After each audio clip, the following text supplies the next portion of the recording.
তার বাবা বাস করত একটা ছোট্ট কুঠিরে। তাদের ছিল অল্প কিছুটা জমি, আর সেই জমিতে চাষ করে যা উপার্জন হতো তাই দিয়েই তাদের সংসারটা কোনো মতে চলে যেত। 5 একে 5, 5 দুগুণে 10, 3 এর 5 15, 4 এর 5 20, 5 5 25, 5 6 30, 5 7 35, 5 8 40, 5 9 45, 5 10 50। যাক, অনেকটা অঙ্ক করা হয়ে গেল। এবার যাই, বাবার কাছে গিয়ে বাবাকে সাহায্য করি।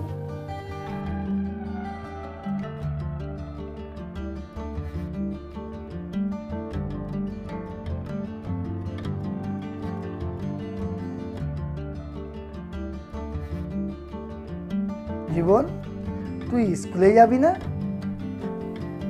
বাবা, আজকে তো রবিবার, আজকে তো স্কুল ছুটি।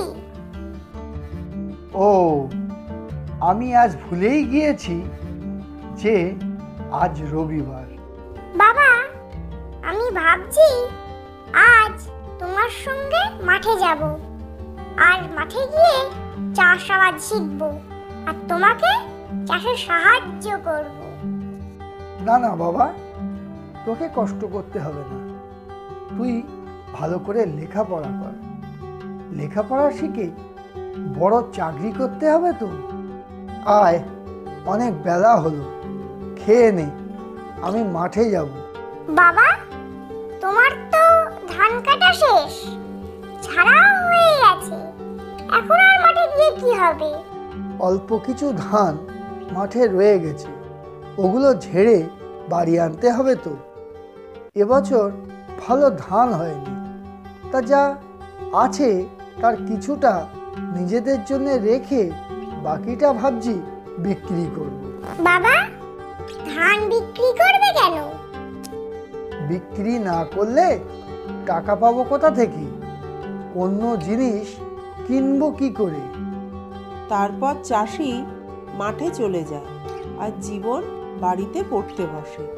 বিএ বে, বিই বি, বিআই বাই, বিও বো, বিউ বিউ, বিওয়াই বাই।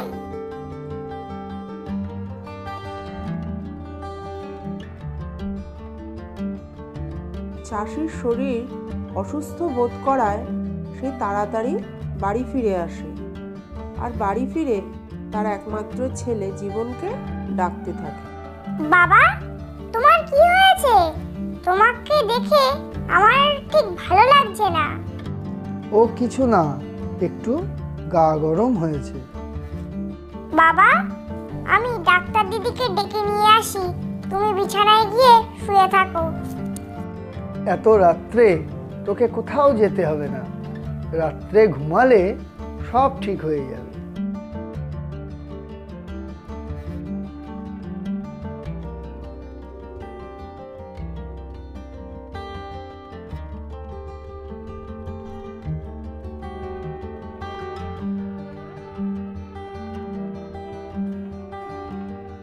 বাবা, তোমার গায়ে তো ভীষণ জ্বর, তুমি শুয়ে থাকো, আমি ডাক্তার দিদিকে ডেকে নিয়ে আসি।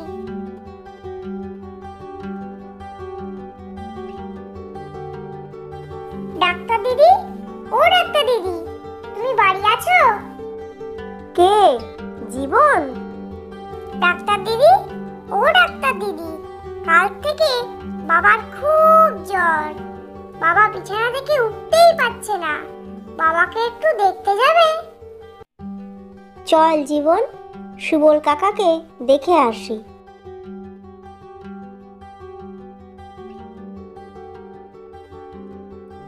কাকা, তোমার গায়ে তো ভীষণ জ্বর, চোখও হলুদ হয়েছে।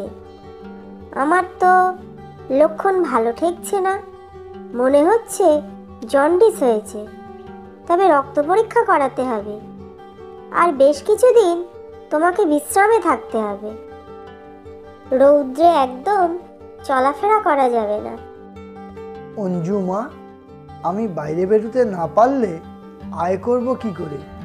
মামারা এই ছেলেটাকে খাওয়াবো কি করে? বাবা, তুমি অত চিন্তা করো না।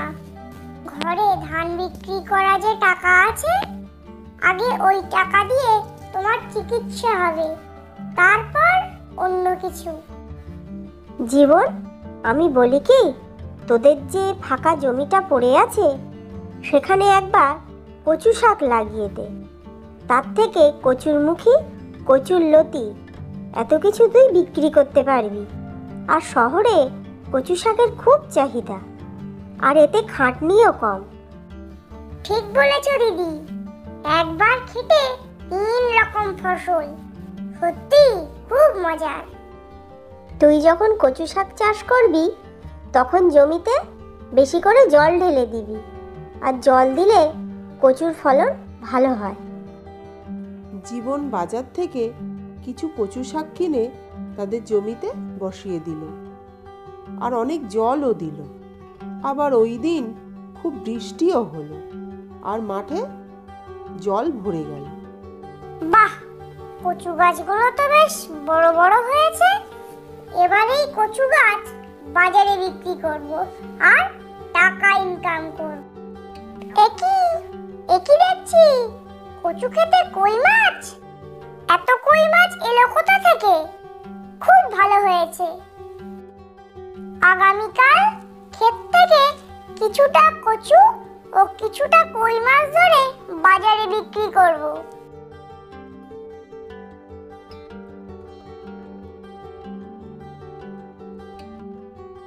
কই মাছ 350 টাকা কেজি, আর কচু শাক 20 টাকা আটি। নিয়ে যান, সবাই আসুন, খুব সস্তা। খোকন, ওই পাশ থেকে আমাকে 500 কই মাছ আর 1 আটি কচু শাক দে তো। কই মাছ 350 টাকা কেজি, আর কচু শাক 20 টাকা আটি। নিয়ে যান, সবাই আসুন, খুব সস্তা। এই খোকা, বড় বড় দেখে আমাকে 1 কেজি কই মাছ দে তো, আর 2 আটি কচু শাক দে। পড়া শুরু করার আগে দেখি কত টাকা আয় হলো। 200 আর 500, তাহলে 700।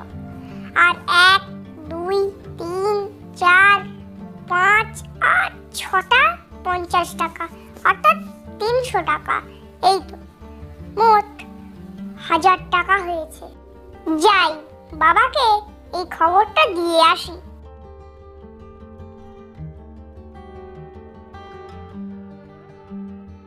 বাবা, আজ ক্ষেত থেকে কচু শাক কাটতে গিয়ে দেখি কই মাছ ঘুরছে।